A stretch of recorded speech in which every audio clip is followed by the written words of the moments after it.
দর্শক, বানর থেকে মানুষ নাকি মানুষ থেকে বানর? ডারউইন বলেছিলেন বানর থেকে মানুষের উৎপত্তি হয়েছে। আমি বলছি মানুষ থেকে বানরের জন্ম। তাহলে সত্য কোনটা? চলুন আজকে তার একটা বৈজ্ঞানিক বিশ্লেষণ করা যাক। দর্শক, বিজ্ঞানের এই গুরুত্বপূর্ণ গবেষণার কাজটি আমাদের কথিত বিজ্ঞানী ডক্টর জাফর ইকবালকে দিয়ে করা যাক। জাফর ইকবালের দাদার দাদা ছিলেন তেলাপোকা, তার দাদা ছিলেন ছাড়পোকা, তারও দাদা ছিলেন উই পোকা, তার দাদা ছিলেন হাতি, পাতি শিয়াল ছিলেন তার দাদা। জাফর ইকবালের আপন দাদা ছিলেন হনুমান আধা বানর ছিলেন জাফরের বাবা। আর ডারউইনের বিবর্তন নামক গভীর এবং সূক্ষ্ম প্রক্রিয়ার মধ্য দিয়ে যে পরিপূর্ণ বানরের জন্ম হয়েছে তার নামে শিক্ষিত আবাল আমাদের জাফর ইকবাল। বংশবিস্তারের মাধ্যমে জাফর প্রজাতির বানরেরা আজ মাঝে মধ্যেই সমাজে ভেঙচি কাটে। তাদের কথা নাইবা বললাম, কিন্তু আপনার ঘরেও আদর করে বাদর পুষছেন না তো? যে আপনার সন্তানের কথা বলছি। যে সমাজে জাফর ইকবাল আর শাহরিয়ার কবিরদের মতো জীবাণু ঘুরে বেড়ায়, সেই একই সমাজে বড় হচ্ছে আমার আপনার সন্তানেরা। সংক্রমণের আশঙ্কা তো আছেই, সেই সাথে আছে ভারতীয় আগ্রাসন। দর্শক, 1971 সালে চুক্তিভিত্তিক মুক্তিযুদ্ধের মাধ্যমে আমাদের দেশকে ধর্মহীন এক রাষ্ট্র বানানোর গভীর যে চক্রান্ত ভারত শুরু করেছিল, তার শেষের কাজটা করছেন শেখ হাসিনার হাত ধরে। আমাদের রাজনীতি, অর্থনীতি, পুলিশ বাহিনী, সেনাবাহিনী ধ্বংসের পাশাপাশি আমাদের ধর্মটাকে ধ্বংস করে দেওয়ার গভীর এক চক্রান্ত চলছে আমাদের অজান্তেই। এটা একাদশ জাতীয় সংসদের ধর্ম মন্ত্রণালয় সম্পর্কিত স্থায়ী কমিটির একটি সরকারি নথি, যেখানে ওয়াজ মাহফিল বন্ধের জন্য একটি সুপারিশ পাঠানো হয়েছে সব জেলাগুলোতে।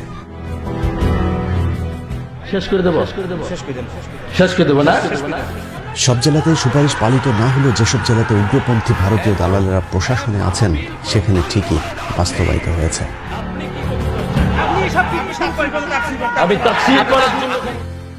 চরম মুসলিম বিদ্বেষী সরকারি কর্মকর্তা সাতক্ষীরা জেলার সহকারী কমিশনার ইন্দ্রজিৎ সাহা স্বাক্ষরিত একটি চিঠিতে দেখা যায়, সাতক্ষীরা জেলার পুলিশ সুপার সহ সকল উপজেলা নির্বাহী অফিসার ও সাতক্ষীরার সকল থানার ভারপ্রাপ্ত কর্মকর্তাদেরকে উক্ত নির্দেশ পালন করতে বলা হয়েছে।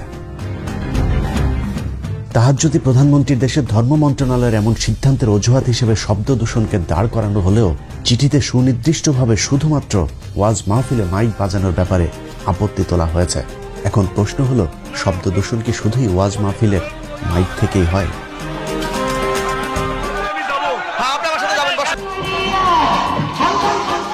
15 আগস্টে বিশিষ্ট মুক্তিযোদ্ধা ও সেনাবাহিনীর সম্মিলিত বিদ্রোহে নিহত শেখ মুজিবের পরিবারের সদস্যদের জন্য দোয়া ও মোনাজাত চলছে।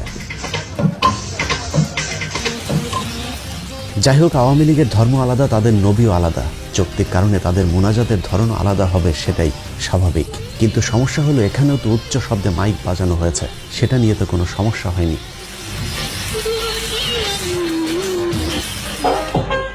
সারা রাত শেখ মুজিবের ভাষণের ফাঁকে ফাঁকে হিন্দি গান চলেছে, সেটা তো সমস্যা হয়নি।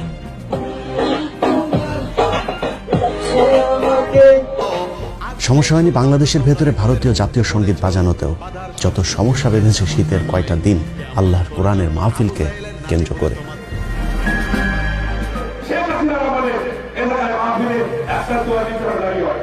সরকার এরই মধ্যে বেশ কিছু জনপ্রিয় আলেমকে কালো তালিকাভুক্ত করেছে। যে কজন ময়দানে আছে তাদের উপরেও মাঝে মধ্যেই ঘটছে হামলার ঘটনা।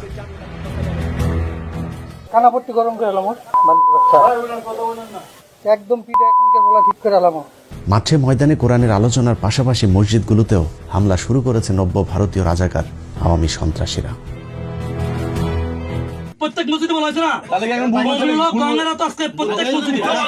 জুমার খুতবাকেও আওয়ামী লীগ নিজেদের প্রতিপক্ষ হিসেবে দাঁড় করিয়েছে। আলেমদের বয়ানে মূর্তির বিরুদ্ধে কথা বলার কারণে দেশের বিভিন্ন স্থানে মসজিদে হামলাও করেছে শেখ মুজিবের আদর্শের সন্তানেরা। চাঁদপুরের অনুসন্ধান টিভি নামে একটি ইউটিউব চ্যানেলের অনুসন্ধানে বলা হয়, স্থানীয় আওয়ামী লীগ নেতা তার ক্যাডারদের দিয়ে মসজিদে আগুন দিয়ে মসজিদের অবকাঠামো সহ পবিত্র কোরআন পুড়িয়েছে। মসজিদ কিংবা ঘরের বাইর কোথাও আজ নিরাপদ নেই বাংলার মুসলমানেরা। কোরআনের আলোচনার ছোট ছোট ঘরোয়া সভাগুলো থেকেও মানুষকে ধরে বলা হচ্ছে নাশকতার ষড়যন্ত্রকারী। মাদ্রাসায় বিক্ষিপ্ত কিছু ঘটনাকে পুঁজি করে মাদ্রাসা শিক্ষা ব্যবস্থা বন্ধের গভীর এক চক্রান্ত শুরু করেছে আওয়ামী ধর্মবিদ্বেষীরা। চাঁদপুরের কচুয়া থানার সাতবাড়িয়া গ্রামে তালিমুল কোরআন ওয়াল হিকমা কওমি মাদ্রাসায় পরিকল্পিতভাবে এক মাদ্রাসার শিক্ষককে পেটানো হয়েছে বলৎকারের অভিযোগ তুলে। এই ঘটনাটিকে বাংলাদেশের নাস্তিকপন্থী গণমাধ্যম ফলাও করে প্রচারও করেছে। কিন্তু পরে জানা যায় আওয়ামী সন্ত্রাসীরা পরিকল্পিতভাবে সেই মাদ্রাসার শিক্ষকের উপর হামলা করেছে। একটি ভিডিওতে দেখা যায় যে শিশুকে বলাৎকারের অভিযোগে সেই শিক্ষককে মারধর করা হয়েছে, সেই শিশুর পিতা ঘটনাটিকে ষড়যন্ত্র দাবি করে সেই মাদ্রাসা শিক্ষকের কাছে ক্ষমা চেয়েছেন।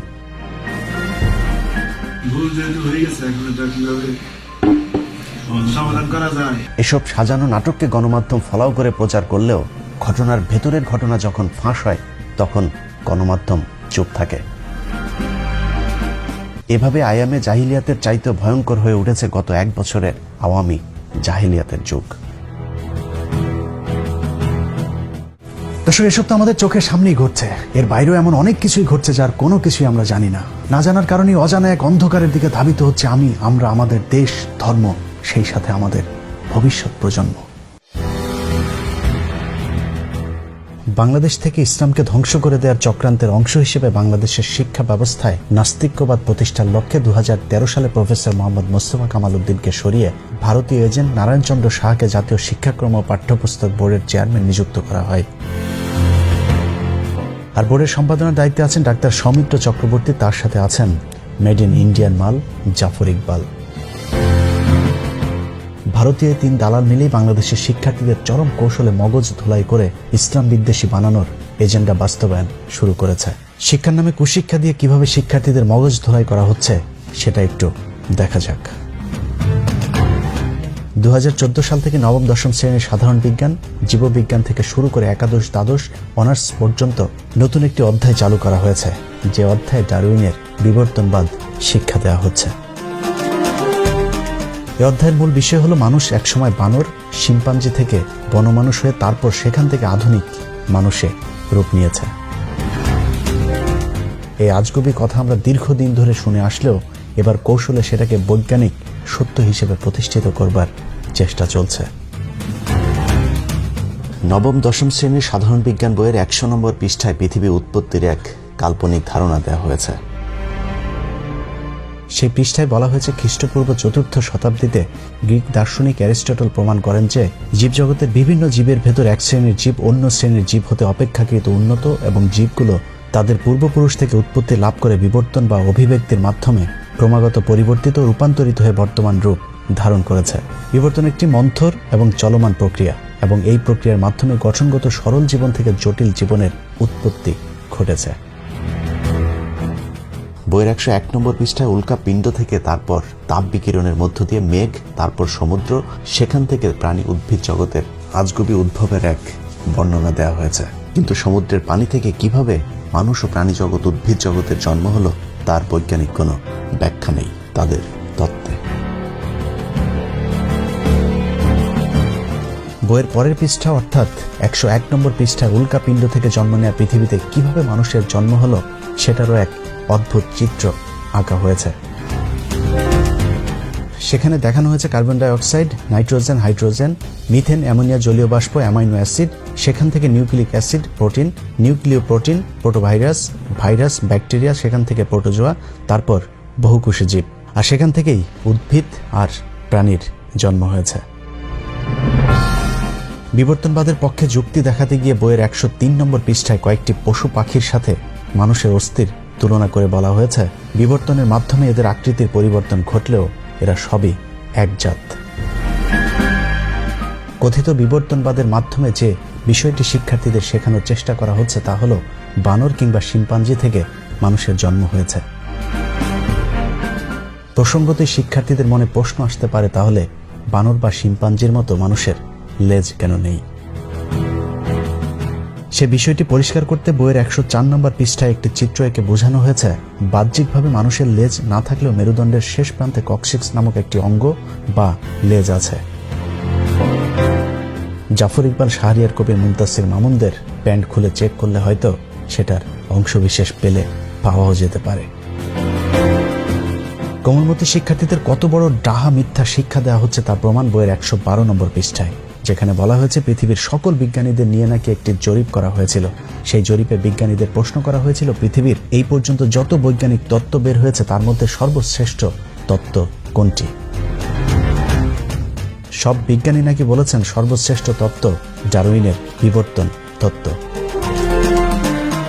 একই ভৌতিক দাবি কথিত বিজ্ঞান মনস্ক লেখক জাফর ইকবাল নিজেও প্রচার করে চলেছেন। পৃথিবীর সমস্ত সায়েন্টিস্ট মিলে ঠিক করেছেন যে ডারউইনের বিবর্তনের যে থিওরি সেটা হচ্ছে যে পৃথিবীর সবচেয়ে গুরুত্বপূর্ণ সায়েন্টিফিক থিওরি। জাফর ইকবালের এই তথ্য কত বড় ধোঁকাবাজি তার প্রমাণ নিউ ইয়র্ক টাইমসের 2016 সালের 21 ফেব্রুয়ারি পত্রিকার একটি প্রতিবেদন, যেখানে 514 জন বিজ্ঞানী ডারউইনের বিবর্তন মতবাদের বিরুদ্ধে একটি পিটিশনে স্বাক্ষর করবার খবর ছাপা হয়েছে। পিটিশনে স্বাক্ষর করা বিজ্ঞানীদের মধ্যে 76 জন রসায়ন ও 63 জন পদার্থবিজ্ঞানী রয়েছেন, যারা MIT, Cambridge university, Berkeley university, Pennsylvania university, the university of Georgia, Ohio university, the university of ওয়াশিংটনের মতো পৃথিবীর শীর্ষস্থানীয় বিশ্ববিদ্যালয়ের গবেষক।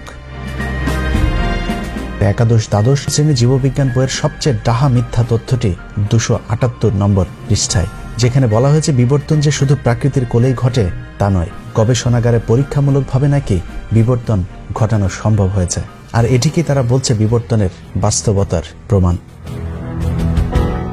বিবর্তনের বিপক্ষে এখন পর্যন্ত কোনো বৈজ্ঞানিক প্রমাণ খুঁজে পাওয়া যায়নি। জীবজগৎ সম্পর্কে আমাদের জ্ঞান যতই সমৃদ্ধ হচ্ছে, বিবর্তনকে অস্বীকার করা ততই অসম্ভব নাকি হয়ে পড়ছে। অথচ বাংলাদেশের পাঠ্যপুস্তকের দাবি অনুযায়ী পৃথিবীর কোনো বিজ্ঞানী আজ পর্যন্ত তাদের গবেষণাগারে বানর থেকে মানুষ রূপান্তর তো দূরের কথা, বানর থেকে একটি ক্ষুদ্র পিঁপড়াও তৈরি করে দেখাতে পারেনি। তবে বিজ্ঞানীরা মাইক্রো এভলিউশন প্রমাণ করতে পেরেছেন, যেমন ছোট গরুর জাত থেকে বড় গরুর জাতে রূপান্তর, কিংবা বড় আম গাছকে ছোট গাছে রূপান্তর। কিন্তু ছোট গরু থেকে বড় ছাগল কিংবা বড় ছাগল থেকে বড় ঘোড়ার রূপান্তরের চিন্তাও এখন পর্যন্ত বিজ্ঞানীরা করতে পারেনি। অথচ বাংলাদেশের কথিত বিজ্ঞানী ডক্টর জাফর ইকবালরা সেই মাইক্রো এভলিউশন বা বিবর্তনকে ম্যাক্রো এভলিউশন হিসেবে পাঠ্য বইয়ে শিক্ষার্থীদের পড়াচ্ছে। এত কিছুর পরেও যদি কিন্তু সম্ভবত হতেও পারে ধারণা করা হয়, এরকম হাস্যকর অনেক কৌতুকে ভরপুর বর্তমান মাধ্যমিক, উচ্চ মাধ্যমিকের বিজ্ঞান শিক্ষার বইগুলো, যা বিজ্ঞানের সাথে পুরোপুরি সাংঘর্ষিক। নবম দশম শ্রেণীর জীববিজ্ঞান বইয়ের দ্বাদশ অধ্যায়ে জীবের বংশগতি ও বিবর্তন বোঝাতে গিয়ে শিম্পাঞ্জি, ওরাংওটাং ও ম্যাকক বানরের সাথে মানুষের মাথার খুলির একটি চিত্র আঁকা হয়েছে, যেখানে শিক্ষার্থীদের পড়ানো হচ্ছে জীবজগতের মধ্যে বিভিন্ন শ্রেণী বর্তমান এবং তারা তাদের পূর্বপুরুষ থেকে উদ্ভূত হয়ে বিবর্তন বা ক্রমবিকাশের মাধ্যমে ক্রমাগত পরিবর্তিত রূপান্তরিত হয়ে বর্তমান রূপ ধারণ করেছে। তার মানে কুকুর বানরের মতো মানুষও কোনো একটা প্রাণী থেকে জন্ম নিয়ে আজকের এই রূপ ধারণ করেছে। জীববিজ্ঞান বইয়ের 272 নম্বর পৃষ্ঠায় একটি চিত্র এঁকে দেখানোর চেষ্টা করা হয়েছে কিভাবে হাঁস, পাখি, মাছ, গাছের মতো একইভাবে ব্যাকটেরিয়া থেকে মানুষের উৎপত্তি হয়েছে। একাদশ দ্বাদশ শ্রেণীর জীববিজ্ঞান দ্বিতীয় পত্রের 471 নম্বর পৃষ্ঠায় জিন তত্ত্ব বিবর্তন বোঝাতে গিয়ে সমবৃত্তীয় অঙ্গের একটি সংজ্ঞা দেওয়া হয়েছে, যেখানে বলা হয়েছে যেসব অঙ্গ কার্যতভাবে একই ধরনের কিন্তু উৎপত্তি ও গঠনগতভাবে পৃথক তাদেরকে সমবৃত্তীয় অঙ্গ বলে। যেমন পতঙ্গ, পাখি ও বাদুড়ের ডানা, মৌমাছি ও কাঁকড়া বিছার হাল, মাছের পাখনা ও তিমি মাছের ফ্লিপার, অক্টোপাসের চোখ ও মানুষের চোখ ইত্যাদি। অর্থাৎ ঘুরে ফিরে কথা একটাই, সেটা হলো মানুষ এবং অন্যান্য প্রাণীর মধ্যে কোনো পার্থক্য নেই, সবার উৎপত্তি একই জায়গা থেকে হয়েছে।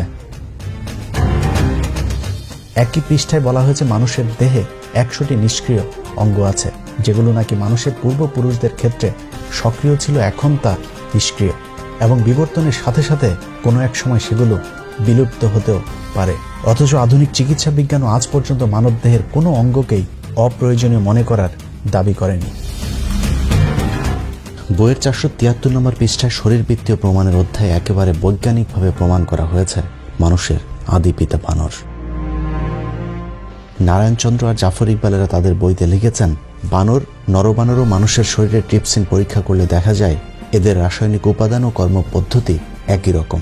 বানরের রক্তের সাথে গ্লাসিয়াল অ্যাসিটিক অ্যাসিড মিশ্রিত করে উত্তপ্ত করলে স্ফটিক আকারে পরিণত হয়। এই স্ফটিকগুলোকে হিমোগ্লোবিন স্ফটিক বলা হয়। দেখা গেছে মানুষের হিমোগ্লোবিন স্ফটিকের আকার হুবহু দেখতে বানরের হিমোগ্লোবিন স্ফটিকের মতোই। ঘোড়া ও কুকুরের হিমোগ্লোবিন স্ফটিকের আকার আবার ভিন্ন। এতে প্রমাণিত হয় যে মানুষ ও বানর নিকট আত্মীয়।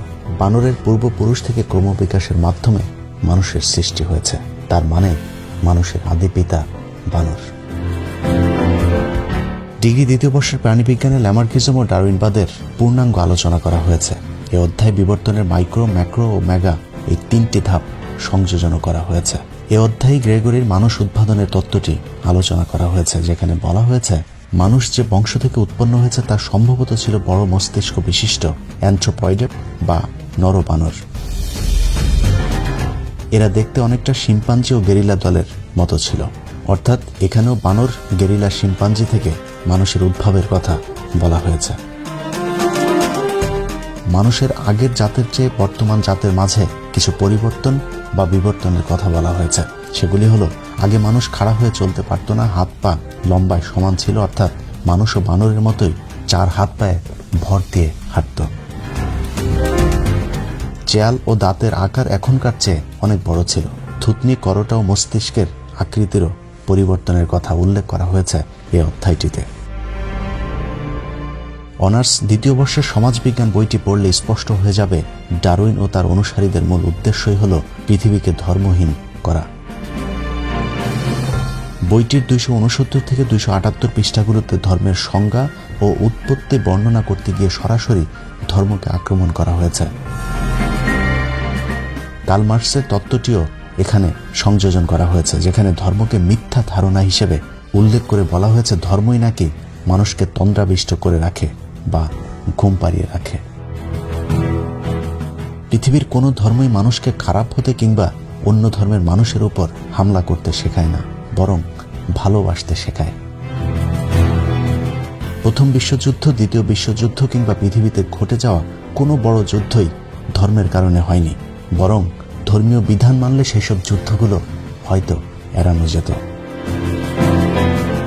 তারপরেও এই বইতে বলা হয়েছে ধর্ম হলো মানুষের সৃষ্টি, যা সমাজে বিচ্ছিন্নতা সৃষ্টি করে এবং মানুষকে মোহগ্রস্ত করে রাখে। অন্যান্য শ্রেণীর বিজ্ঞানের পাঠ্য বইগুলোর মতো এই বইতেও সেই একই ধারণা দেওয়া হয়েছে যে পৃথিবীতে সৃষ্টিকর্তা বলে আসলে কিছুই নেই। বিবর্তন প্রক্রিয়ার মাধ্যমে বানর, গরিলা কিংবা শিম্পাঞ্জির মতো কোনো একটি জাত থেকে মানুষের আবির্ভাব ঘটেছে। অনার্স 3য় বর্ষের প্রাণীবিজ্ঞানে কিছুটা কৌশল খাটানো হয়েছে, অনেকটা গোড়া ঠিক রেখে আগায় কিছুটা কাটছাট করবার মতো। ডারউইন সহ বিবর্তনবাদীদের যেসব তত্ত্ব এরই মধ্যে বিতর্কিত হয়েছে সেগুলোকে কাটিয়ে উঠতে লেমার্কবাদ, ডারউইনবাদ হয়ে নব্য ডারউইনবাদ, সেখান থেকে সংশ্লেষ মতবাদ সম্পর্কে আলোচনা করা হয়েছে। আগের মতবাদগুলোর নানান ভুল ত্রুটির সমালোচনা করে সবশেষ সংশ্লেষ মতবাদকেই আধুনিক মতবাদ হিসেবে উল্লেখ করা হয়েছে। যে তত্ত্বের মূল বক্তব্য বানর কিংবা শিম্পাঞ্জির মতো মানুষের আগে লেজ ছিল, সময়ের বিবর্তনে লেজ বিলুপ্ত হয়েছে, অর্থাৎ মানুষও বানর, শিম্পাঞ্জি কিংবা বন্য মানুষ ছিল। ডারউইন যেটা বলেছেন সেটা হচ্ছে গিয়ে বিবর্তনের থ্রু একটা প্রাণী জন্ম নিয়েছে, সেই প্রাণীর একটা ব্রাঞ্চ হয়েছে মানুষ, একটা ব্রাঞ্চ হয়েছে শিম্পাঞ্জি, একটা ব্রাঞ্চ হয়েছে ওরাংউটাং, আর একটা ব্রাঞ্চ হয়েছে গরিলা, বুঝেছো? অলরাইট, এবং তাদের একটা ব্রাঞ্চ হয়েছে বানর। কাজে বানর এবং মানুষ একই প্রাণী থেকে ইভলভ করেছে, বুঝেছো? বুঝেছো দর্শক, মানুষের আদিপিতা বানর কিনা সেটা বৈজ্ঞানিকভাবে এখনো প্রমাণ হয়নি, কিন্তু জাফর ইকবালের আদিপিতা যদি বানর হয়েও থাকে, তারপরে অনর হয়ে আমি বলবো মহান রাব্বুল আলামিন আমাকে সৃষ্টি করেছেন, আমি আশরাফুল মাখলুকাত। পবিত্র কোরআনের আরেকটি বিশেষ নাম হচ্ছে এটা একটি বৈজ্ঞানিক কোরআন। পবিত্র কোরআনের অসংখ্য আয়াত আছে যেখানে পৃথিবীর সৃষ্টির রহস্য সহ বিভিন্ন ধরনের বৈজ্ঞানিক আলোচনা করা হয়েছে। সূরা ইয়াসিনের 36 নম্বর আয়াতে বলা হয়েছে, মহিমায়িত সেই সত্তা যিনি প্রতিটি বস্তুকে জোড়ায় জোড়ায় সৃষ্টি করেছেন, ভূমি যা উৎপাদন করে এমনকি তাদের নিজেদের প্রজাতি অর্থাৎ মানব জাতি, আর সেই সব বস্তু যা তারা নিজেরাও জানে না। সূরা শুরার 11 নম্বর আয়াতে বলা হয়েছে, তিনি তোমাদের মধ্যে জোড়া তৈরি করেছেন, পশুদের মধ্যেও করেছেন জোড়া, এভাবেই তিনি বংশ বিস্তার করেন। সূরা রাদের 3 নম্বর আয়াতে বলা হয়েছে, এবং প্রত্যেক প্রকার ফল সৃষ্টি করলেন জোড়ায় জোড়ায়। সূরা লোকমানের 10 নম্বর আয়াতে বলা হয়েছে, তিনি আসমান হতে বৃষ্টি বর্ষণ করেন এবং তাতে সর্বপ্রকার উদ্ভিদ জোড়ায় জোড়ায় জন্মায়। সূরা নিসার 1 নম্বর আয়াতে বলা হয়েছে, হে মানুষ, তোমরা তোমাদের রবকে ভয় করো, যিনি তোমাদেরকে এক ব্যক্তি হতে সৃষ্টি করেছেন এবং যিনি তার থেকে তার সঙ্গিনীকে সৃষ্টি করেছেন আর বিস্তার করেছেন তাদের দুজন থেকে অগণিত পুরুষ ও নারী। সূরা নূরের ৪৫ নম্বর আয়াতে বলা হয়েছে, এবং আল্লাহ পানি হতে সকল জীব সৃষ্টি করেছেন। এদের কিছু পেটের উপর ভর করে চলে, আর কিছু দু পায়ের উপর ভর দিয়ে চলে, আর কিছু চলাচল করে চার পায়ের উপর ভর করে। আল্লাহ তার ইচ্ছা মতো সৃষ্টি করেন, নিশ্চয়ই আল্লাহ সর্বশক্তিমান। এভাবে কোরআনের বিভিন্ন জায়গায় পৃথিবী, মানুষ ও জীবজন্তু সৃষ্টির রহস্য সম্পর্কে আলোচনা করা হয়েছে, যার কোনোটি আজ পর্যন্ত আধুনিক বিজ্ঞান ভুল বলে প্রমাণ করতে পারেনি। যেগুলো নিয়ে এখনো বিতর্ক আছে কিংবা যেগুলো এখনো অনাবিষ্কৃত আছে, সেটাও আমাদের মানুষের ব্যর্থতা, কোরআনের নয়। একজন মুসলমান হিসাবে বিজ্ঞানের কোনো আবিষ্কার যদি কোরআনের বিরুদ্ধেও যায়, তাহলেও মনে রাখতে হবে, ভুল যদি করে থাকে বিজ্ঞান করছে, কোরআন নয়। কারণ বিজ্ঞানের এমন অনেক আবিষ্কারই আছে যেটা কালের বিবর্তনে মিথ্যা বলে প্রমাণিত হয়েছে, কিন্তু 14,000 বছর আগের কোরআনের একটি শব্দ আজ পর্যন্ত ভুল বলে প্রমাণ হয়নি। দর্শক, তার মানে বিবর্তনবাদ নামের বিতর্কিত তত্ত্ব যদি সত্য হয়, তাহলে অসত্য প্রমাণিত হবে কোরআনের অন্তত হাফ ডজন আয়াত। কিন্তু 1,500 বছর আগে লেখা অবৈজ্ঞানিক এক বই কোরআন দিয়ে কি 2021 সালের পৃথিবী চলবে? তাই চলুন কোরআন বাদ দিয়ে বিজ্ঞান নিয়ে আলোচনা করে দেখি আমাদের আধুনিক ছেলে মেয়েদেরকে অত্যাধুনিক বিজ্ঞানী জাফর ইকবালেরা বিজ্ঞান শেখানোর নামে কিভাবে অজ্ঞান করছে। নবম শ্রেণী থেকে অনার্স পর্যন্ত আমাদের দেশের জাতীয় পাঠ্যপুস্তকের এতক্ষণের আলোচনা যদি পর্যালোচনা করা হয়, তাহলে যা দাঁড়াবে তা হলো ভাইরাস থেকে ব্যাকটেরিয়া, তারপর প্রোটোজোয়া হয়ে বহুকোষী, সেখান থেকে প্রাণী জগৎ ও উদ্ভিদ জগতের জন্ম হয়েছে। বৈজ্ঞানিকভাবে কোনো ব্যাখ্যা না দিয়েই বলা হয়েছে কোনো না কোনো একভাবে প্রাণী তার প্রাণ পেয়েছে, আর সেই প্রাণীর মধ্য থেকে কোনো একটি প্রাণী থেকে বানর, শিম্পাঞ্জি, গেরিলা, ওরাংওটাং এবং মানুষ উৎপত্তি হয়েছে। মানুষেরও বানর ও শিম্পাঞ্জির মতো কোনো এক সময় লেজ ছিল। বিভিন্ন বিবর্তনের মাধ্যমে মানুষ বর্তমান লেজবিহীন রূপ পেয়েছে। আধুনিক মানুষের ঠিক আগের প্রজাতিকে ক্রোম্যাগনন এবং তার ঠিক আগের প্রজাতিকে বলা হয়েছে নিয়েন্ডারথাল প্রজাতি। নিয়েন্ডারথাল প্রজাতির মানুষের উৎপত্তি দাবি করা হয়েছে 1 লাখ বছর পূর্বে। তাদের যুক্তি হিসেবে 1865 সালে পাওয়া 75,000 বছর আগের পাওয়া মানুষের একটি জীবাশ্মকে তুলে ধরা হয়েছে, এবং সেটাকে নিয়েন্ডারথাল প্রজাতির মানুষের সবশেষ জীবাশ্ম হিসাবে দাবি করা হয়েছে। অর্থাৎ 75,000 বছরের পরে নিয়েন্ডারথাল প্রজাতির মানুষের অস্তিত্ব পৃথিবীতে ছিল না। এর পরের প্রজাতি হিসাবে দাবি করা হয়েছে ক্রোম্যাগনন। তাদের বিলুপ্তির কথা বলা হয়েছে এখন থেকে 10,000 বছর পূর্বে।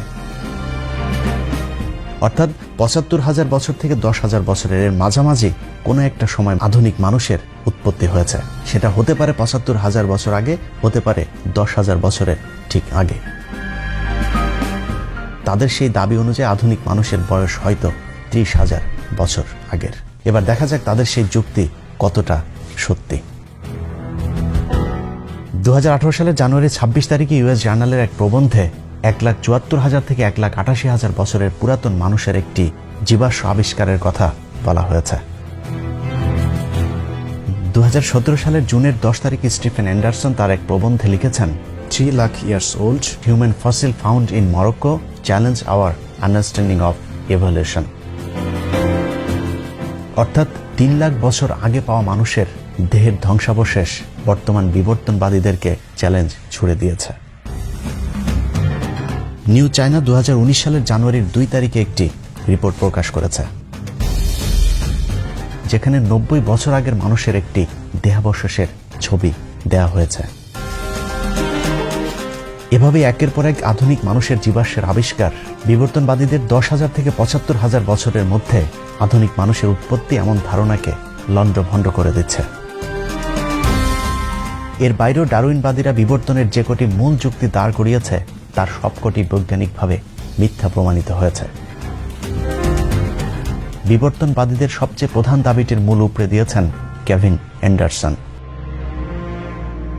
বিখ্যাত এই জীববিজ্ঞানী তার প্রবন্ধে লিখেছেন, জীবন আসে জীবন থেকে, এটা জীববিজ্ঞানের প্রধান মৌলিক নিয়ম। কিন্তু বিবর্তনবাদ সেই মৌলিক নিয়মকেই লঙ্ঘন করেছে। নিষ্প্রাণ বস্তু থেকে কখনোই প্রাণ আসে না। যেহেতু প্রথম প্রাণীর দেহে কিভাবে প্রাণ এসেছিল সেটা বিবর্তনবাদীরা এখনো প্রমাণ করতে পারেনি, সেহেতু তাদের এই ধারণাটি বিভ্রান্তিকর। কেভিন অ্যান্ডারসন চ্যালেঞ্জ ছুড়ে বলেছেন, আমি পৃথিবীর সকল বিজ্ঞানীদেরকে প্রাণী দেহের সকল অণু যেমন শর্করা, অ্যামাইনো অ্যাসিড, লিপিড এ সব কিছু দিয়ে বলবো তারা যেন গবেষণায় একটি প্রাণ তৈরি করে দেখান। এখন পর্যন্ত সমসাময়িক জেনেটিক্স, কোষ জীববিজ্ঞান, ইপিজেনেটিক, আণবিক জীববিজ্ঞান ও জৈব রসায়নবিদদের গবেষণায় লাখ লাখ ডলার খরচ করে প্রাণের উৎপত্তির যে গবেষণা চালানো হচ্ছে তার ফলাফল এখনো শূন্য। কেভিন অ্যান্ডারসন বলেছেন, সুনির্দিষ্টভাবে বলা না গেলেও এতটুকু বলা যায় আমাদের গবেষণার নাগালের বাইরের কোনো এক শক্তি থেকে পৃথিবীতে প্রাণ এসেছে, কিন্তু কোথা থেকে প্রাণ এসেছে সে আবিষ্কার হয়তো আজীবন অনাবিষ্কৃতই থেকে যাবে। টাইমস ম্যাগাজিনের এক জরিপে দেখা গেছে মার্কিন যুক্তরাষ্ট্রের 30,000-এরও কিছু বেশি সংখ্যক কলেজ শাখার বিজ্ঞান শিক্ষক ডারউইনের এই মতবাদকে বিশ্বাস করেন না। হার্ভার্ড বিশ্ববিদ্যালয়ের গবেষণায় অংশ নিয়ে যুক্তরাষ্ট্রের 1 লাখ শিক্ষক বলেছেন, বাইবেলের ইন্টেলিজেন্ট ডিজাইন তত্ত্ব ডারউইনের বিবর্তন তত্ত্বের গুরুতর বৈজ্ঞানিক বিকল্প। 5,70,000 মার্কিন চিকিৎসক দাবি করেছে কোনো এক ঐশ্বরিক শক্তির অলৌকিক সৃষ্টি মানুষ। দেশটির 60% চিকিৎসক ডারউইনের মতবাদকে সরাসরি প্রত্যাখ্যান করেছেন।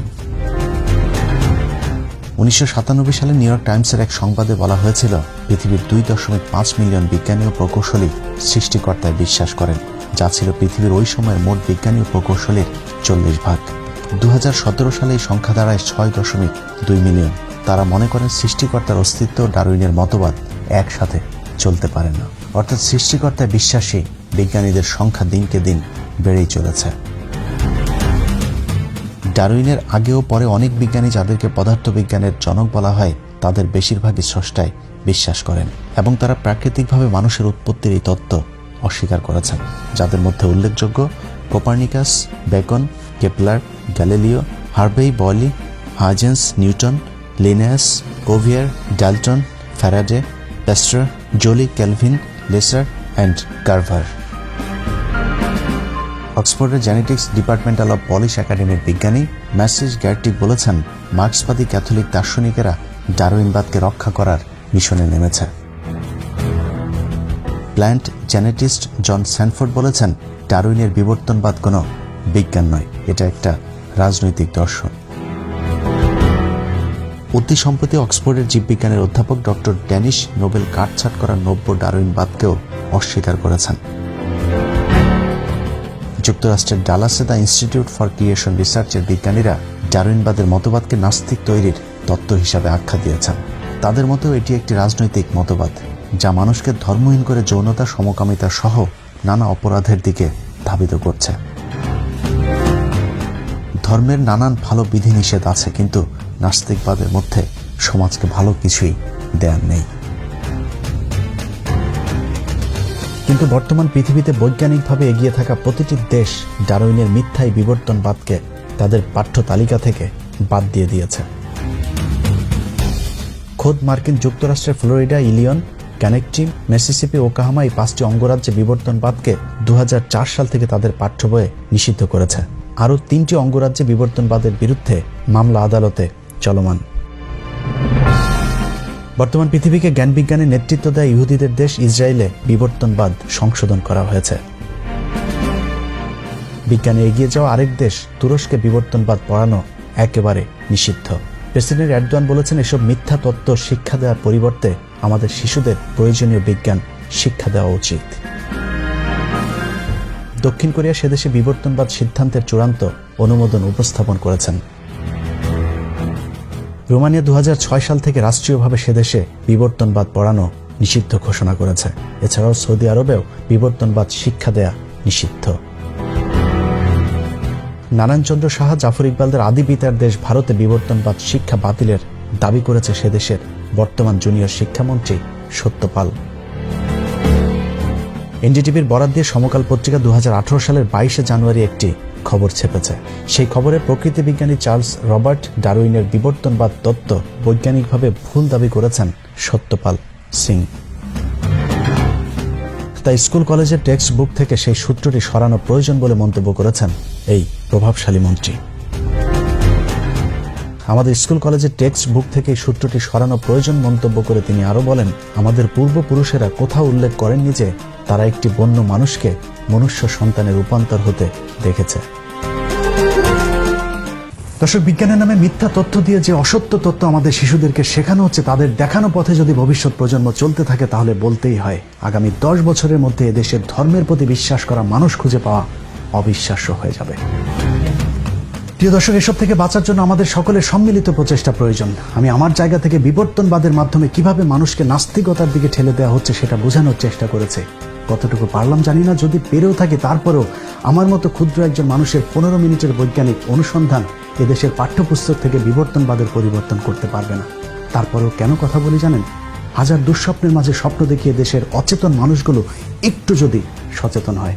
আর শেখ হাসিনা শুধুমাত্র ক্ষমতায় থাকবার জন্য এদেশের কোটি কোটি মানুষের আবেগকে পুঁজি করে আপনি ইসলাম ধর্মের যে ক্ষতি করলেন, এপারে না হলেও দেখা হবে ওপারে। অপেক্ষায় রইলাম তোর শেষ বিচারে। আল্লাহ হাফেজ।